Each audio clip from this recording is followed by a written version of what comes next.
Let's talk about the following topic, prototyping innovation. So what I'm going to present you is what I did within the last 2 years within the company I work for, as well as I did at the same time I did studies at the Berlin School for Creative Leadership. I did my executive MBA there, and this is also part of my thesis. So it's not only theory, it's also done practically at the company I work for, and let me show you. There are 3 things about prototyping innovation which motivated me to bring that topic towards my company, as well as to write a thesis about it. And the first one is the big question, why innovation is important for us.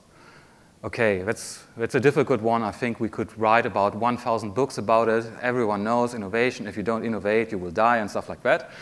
But it is an important question.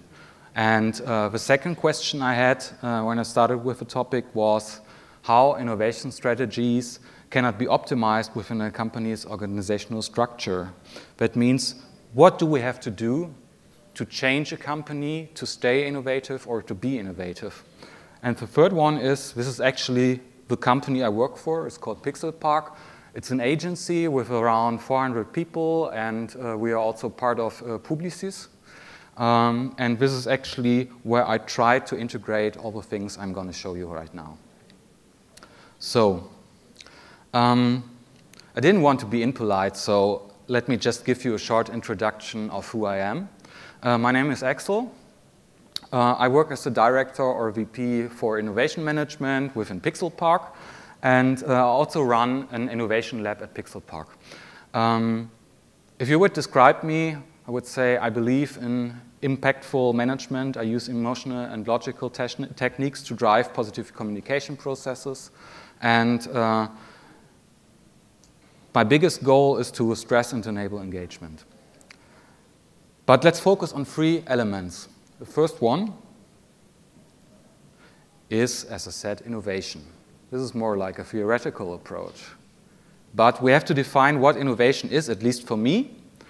And the second one is, if you think you are innovative, that's the most difficult part, which comes up next. It's actually on how to integrate innovation within your company, no matter on which size it is, and even more difficult, if your company exists since some time, how to renovate it and make it innovative again.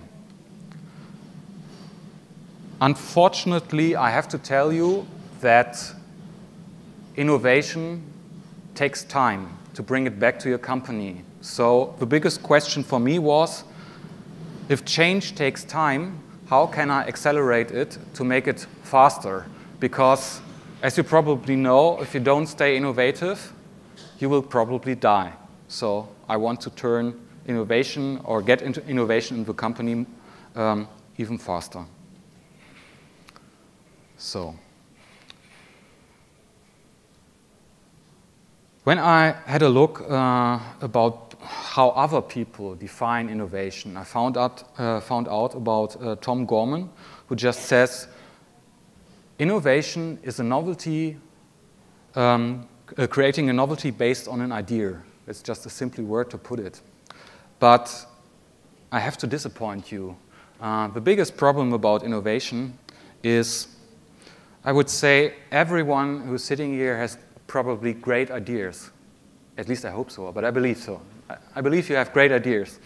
But the most difficult thing is, how can you turn your ideas into something that will have an effect on the real world? How can you make your ideas true? It's difficult.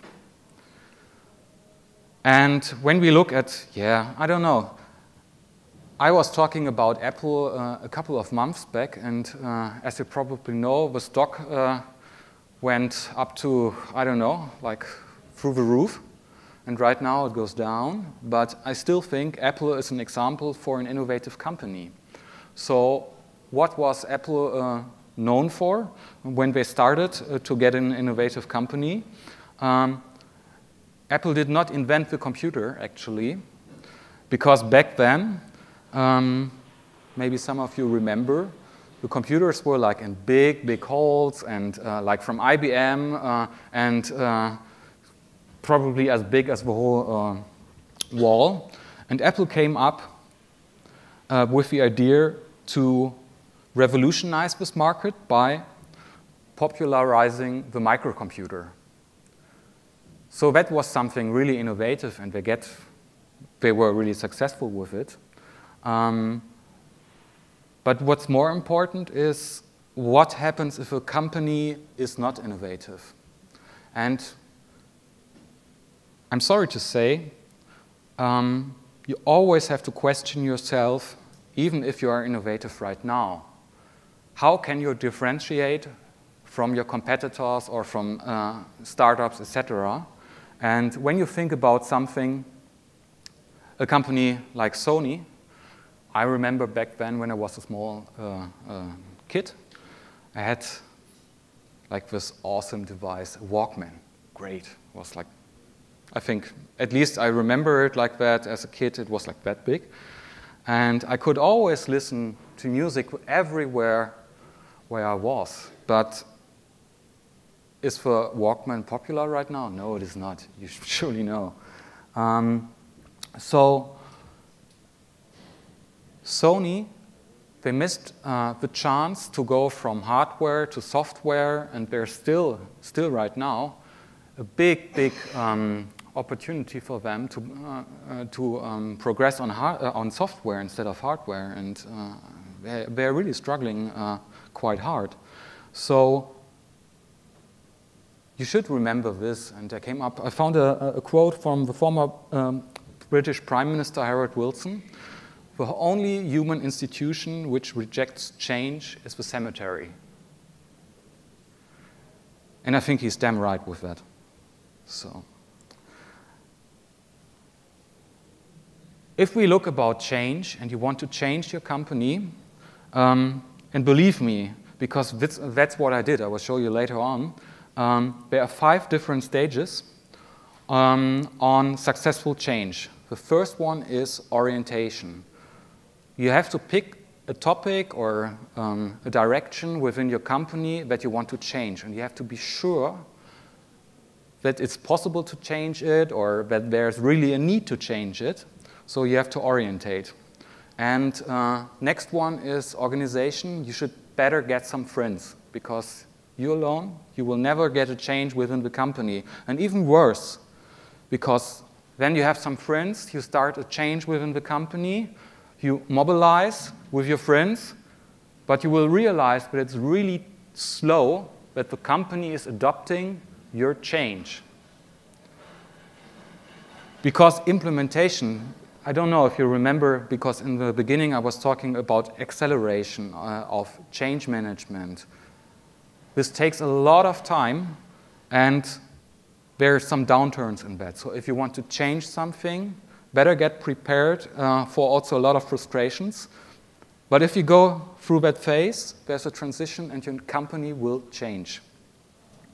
And you finally can integrate that.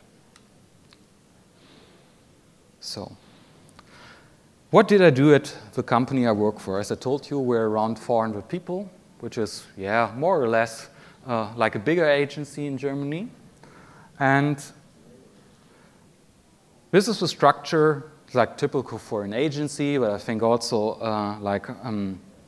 other segments have this kind of structure. There's a managing director, there's a director for design, there's a director for sales, etc. This is like the structure we used to have within the company. I have to say, yeah, there's also like the director level, and then there's the senior, the regular level, the junior and the trainee level.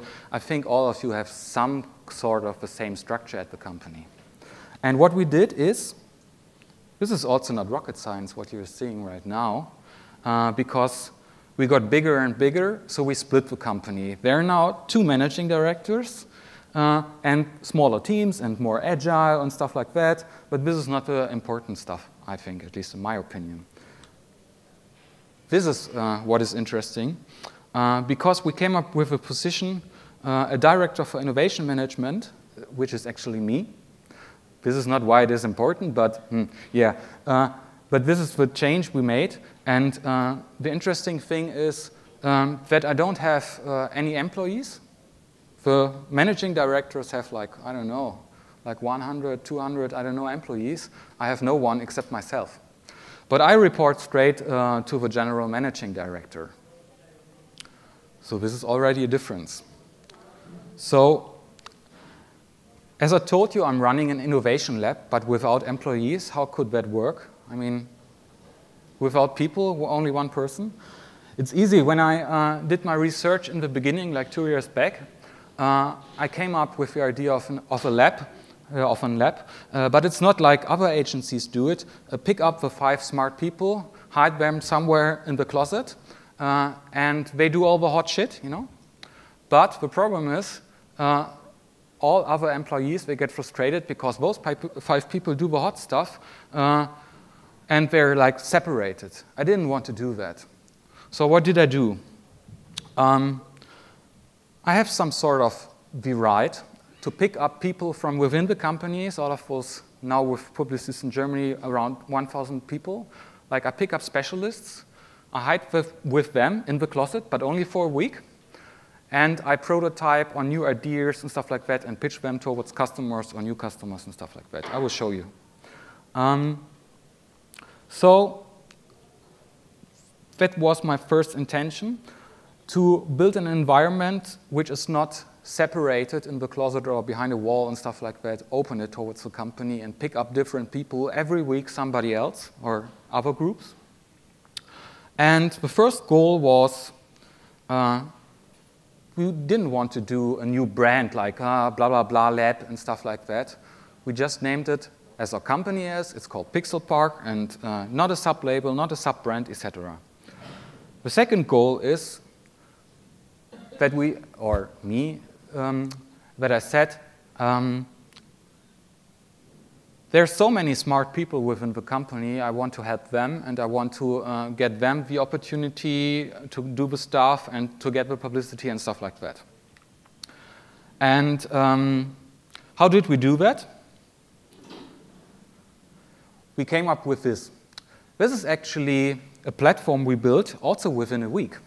This is an early prototype, I have to admit that, where employees can write down their ideas. So if someone has a great idea of what we can pitch towards a customer, they can put it in there.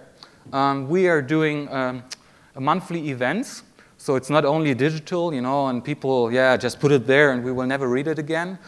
Once a month, we do a meetup, and people can bring up their ideas and they type it in, no matter of where they are in Germany, at which of our offices, they put in their ideas.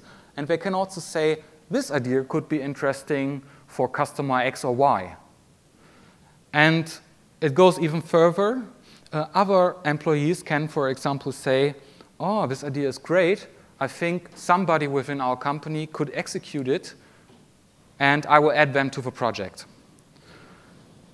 And this gets management attention because every month we pick up great ideas and we go into little workshops to finally realize those ideas or to make them happen. And it was also a good opportunity that people from different offices got into talk, because now it's more or less official that there is a person who's in a day-to-day job doing some stuff, but he's really skilled in something totally different. This platform showed it towards the company and said, yeah, this guy, he's like a project manager, but he can draw like hell. Why shouldn't he do it within a small project? If he could really, if he has really the skills to do that, why shouldn't he do that? So, as I told you, I pick up those people and we hide within the closet, which looks something like that for 5 days, and we come up with a prototype. Yes, it's a nice atmosphere. People like it. It's like not only drinking beer and eating pizza and all that stuff, and it's not only boys, it's also girls and stuff. But people like it that much that everybody wants to do it. Everybody wants to be in a boot camp, so it's quite a motivation for them to participate. And let me show you what we actually do. with the ideas, because that's also another difference which the upper management likes. We are not a cost center. We don't take the money like an R&D lab. We are a profit center because we make money with all the prototypes. We sell them. How do we do that? In my role, I pick up a segment and say, that's interesting. I do an analysis about our competitors and all that stuff. And then I have a look at the idea pool comparison where people put in their ideas, and I pick up the right ones and go with them into a workshop. And we pitch those results towards our existing customers as well as via cold call or sales flight to get new ones. I will come up with numbers later on.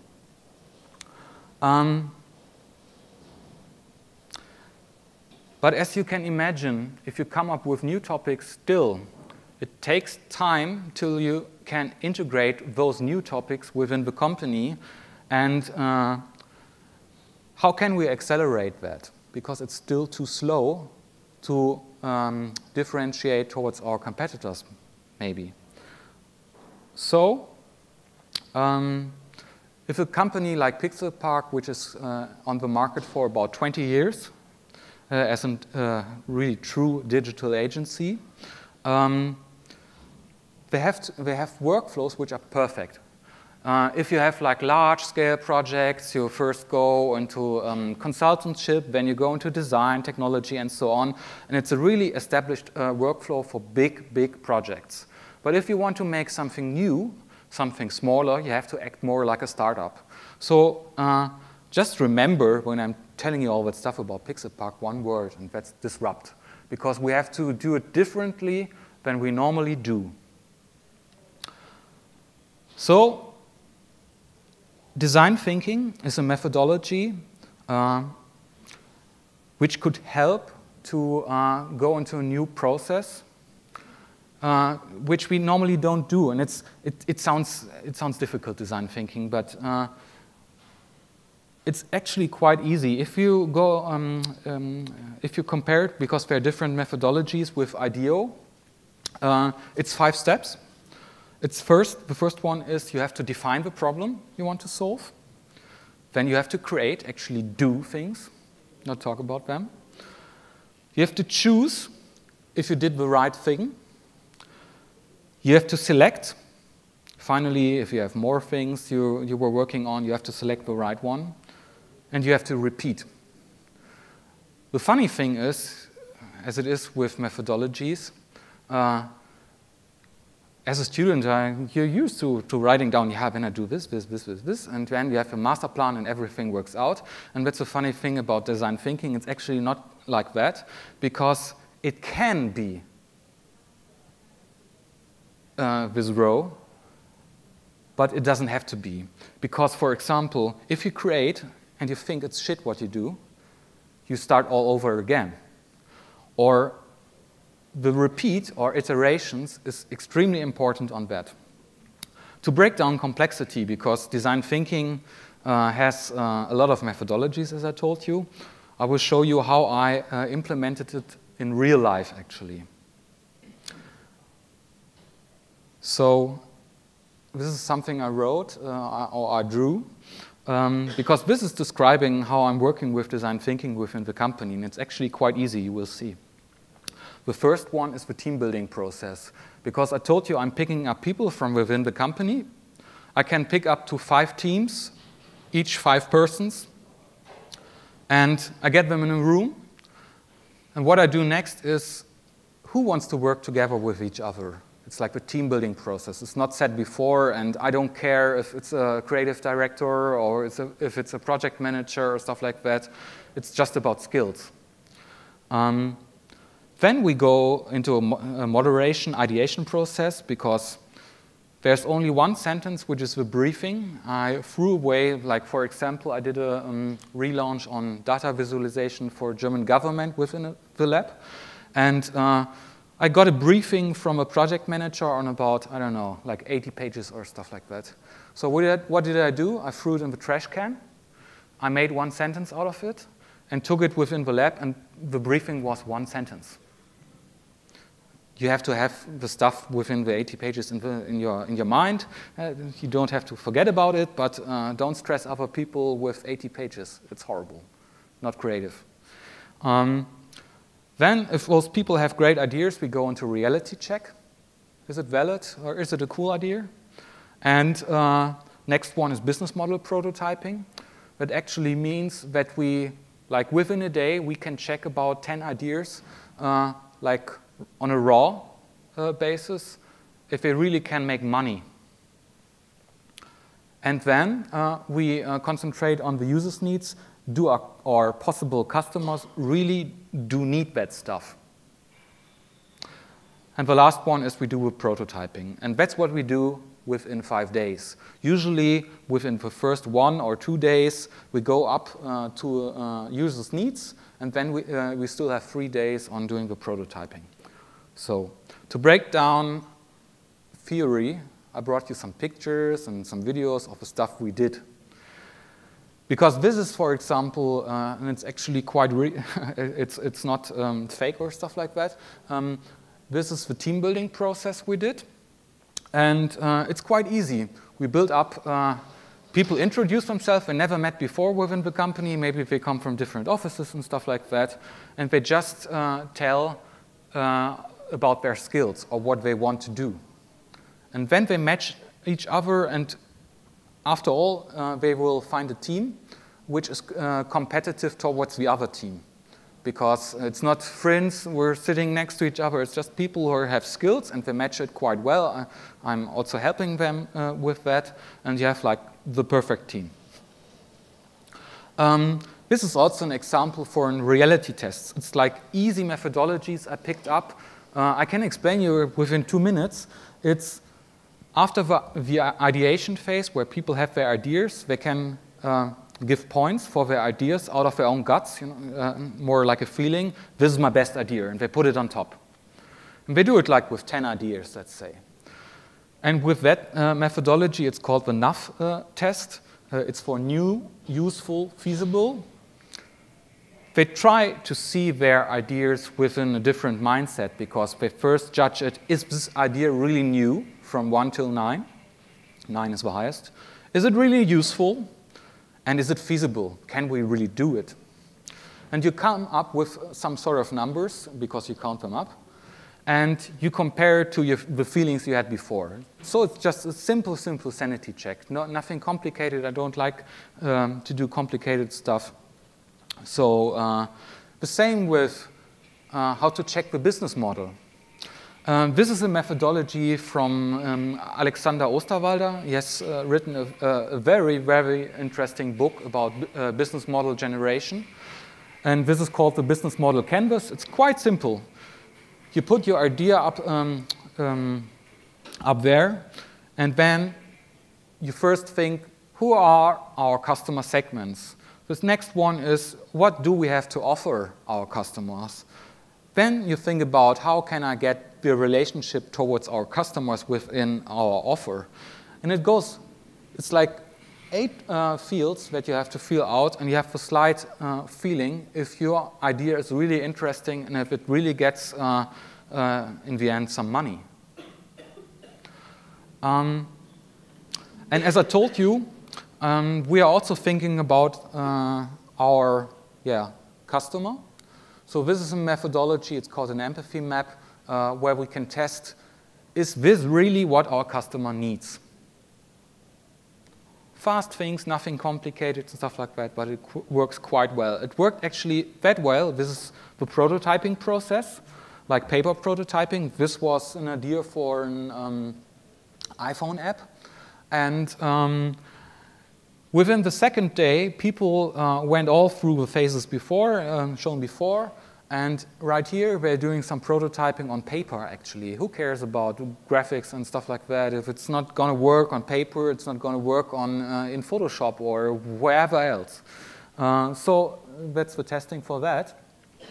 And this is a result we did after 5 days.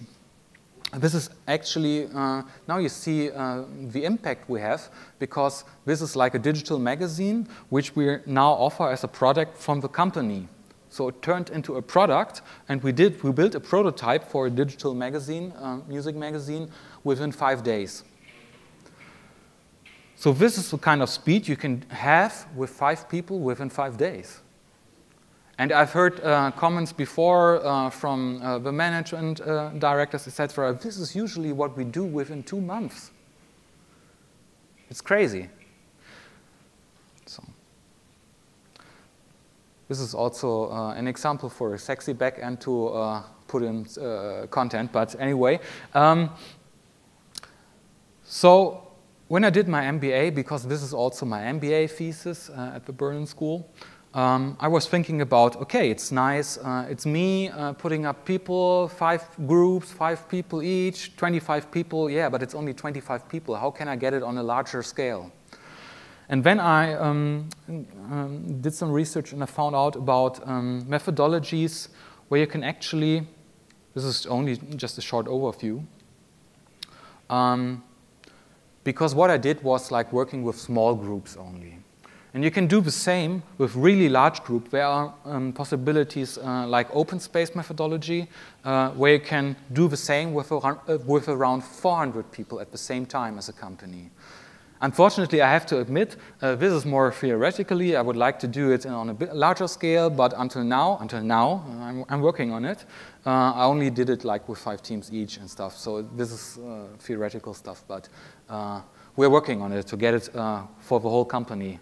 A workshop like that. It's crazy for a whole company. But let's get back to the small groups and let's get back to acceleration. And I came up with the idea on how we could hack the company. It's easy. I realized there are still rules. I'm probably quite sure everyone in your company has rules. If there are good or bad, or if they are, I don't know, useful. I don't decide on that, but there are rules, and I realized there are some rules within our company which slow down the organization, and the big question was, how can I hack them? So this came out of my mind when I thought about hacking. I thought, yeah, this is probably what people have in mind, like not only cats or shooters or I don't know, whatever it is. But this is not what I meant when I was talking about hacking a company. Actually, it's quite easy. There are 2 different type of hacks. The first one is called a soft hack or a benevolent hack. And easy. If you have a rule and you think it's stupid, just don't do it. Especially if you think it makes your job harder, and if you can be faster without it. So, real life example. This is a soft hack, a small one, but with a huge impact. When we moved as a company into a new building, you can imagine fancy new building agency and stuff like that, fresh painted walls and stuff.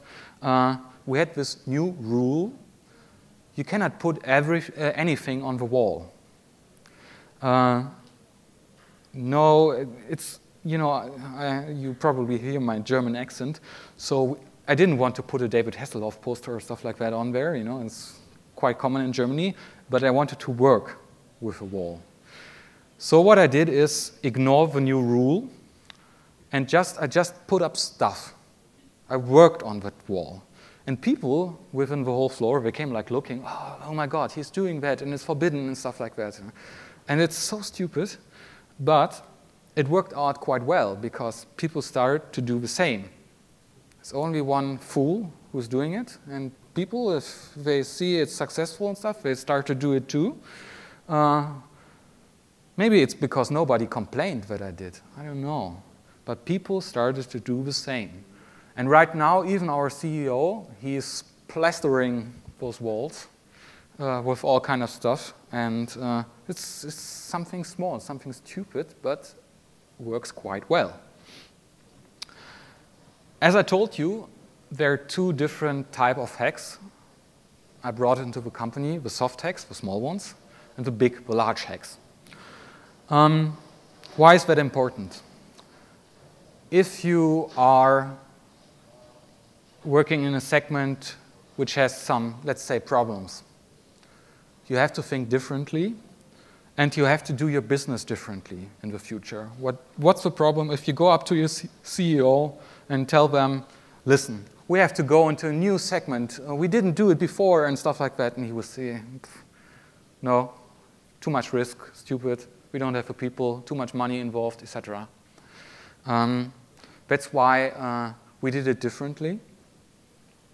And we came up with something called a campfire. A campfire is like, I went up to our general manager and director and asked him, listen, in the evening we have so many free space, couldn't we just get together with some employees and watch some movies, whatever, you know? It's like we could just hang around. He said, yes, yeah, sure. And I came up with campfire, which is more, it's more like an open space where people could come with their own ideas. And they started when I talked to them, as you can see here, we did some sort of ideation. What are you going to do? What do you want to do in the evening? Just fun projects. And people, for example, came up with this. This was in the early phase. This is like a homemade knitted animal, so it's knitting involved for all the craftsmen. And there are sensors inside. And whenever you feel frustrated within the company, you wrench the toy, the knitted toy, and it gives you feedback on how the mood in the company is. As you can imagine, we're not like, I don't know, we're doing websites, e-commerce portals, whatever, but we're not hardware, I don't know, guys.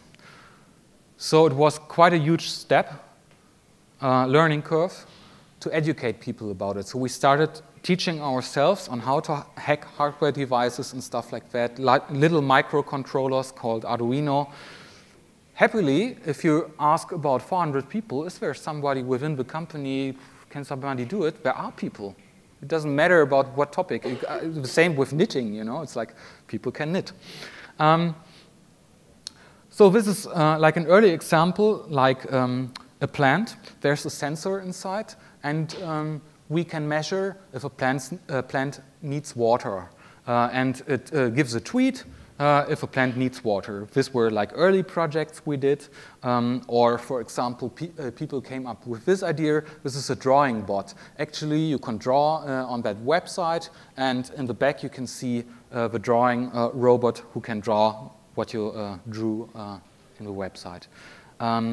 This is actually also quite funny, because as you can remember, I told you we're a company where you weren't allowed to put posters on the wall.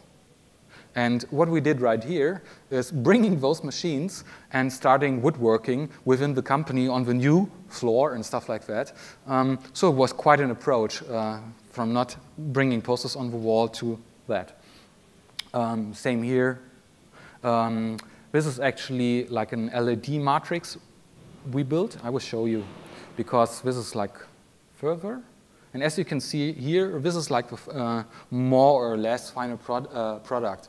This is actually an LED matrix we built. You can control it from your browser, also from your phone.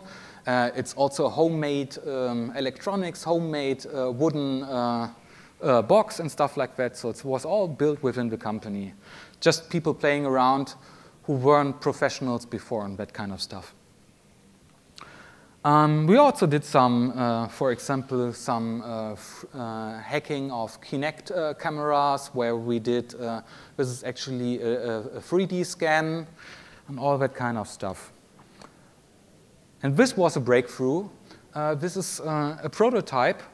As you can remember, it was just a fun project we did, but this is actually something we built for a huge German airplane company. And what does it do?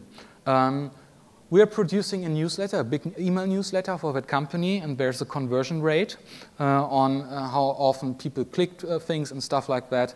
And we came up with that idea as a prototype first. to whenever there's conversion, this little plane, it moves. It hooks up to the net, looks if people open the newsletter and stuff like that, and gives you direct feedback. Just little games, but the interesting thing is it got our attention at the company. So right now, we are working with companies or with our customers on projects like that. I swear, if I would have gone to our CEO a year before pitching those kind of stuff, he would have said absolutely no. And right now, it gets traction.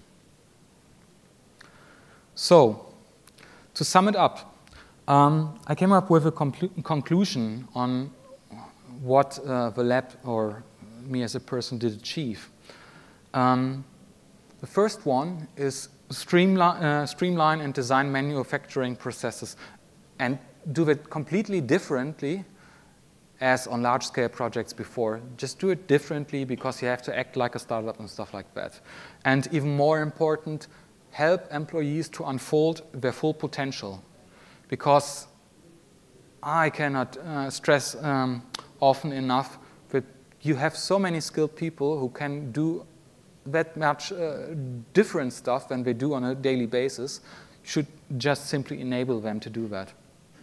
The other thing is build strong and diverse teams that have delivered cost-efficient, timely results. I mean, if I'm talking about 5 days and we produce things within 5 days, which normally take 2 months and stuff like that, it's very, very easy to understand that, but it was quite well.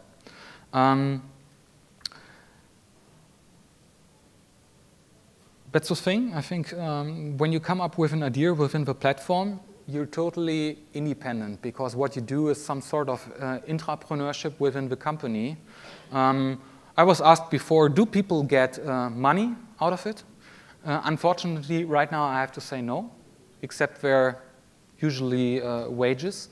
But they get some credibility within the company, and that also leads to leveling up within the company and stuff like that. So there is like a really big motivation for the people. And first of all, as I told you in the beginning, I'm here to hopefully give you some fun or show you some fun. I mean, those people had fun or still have.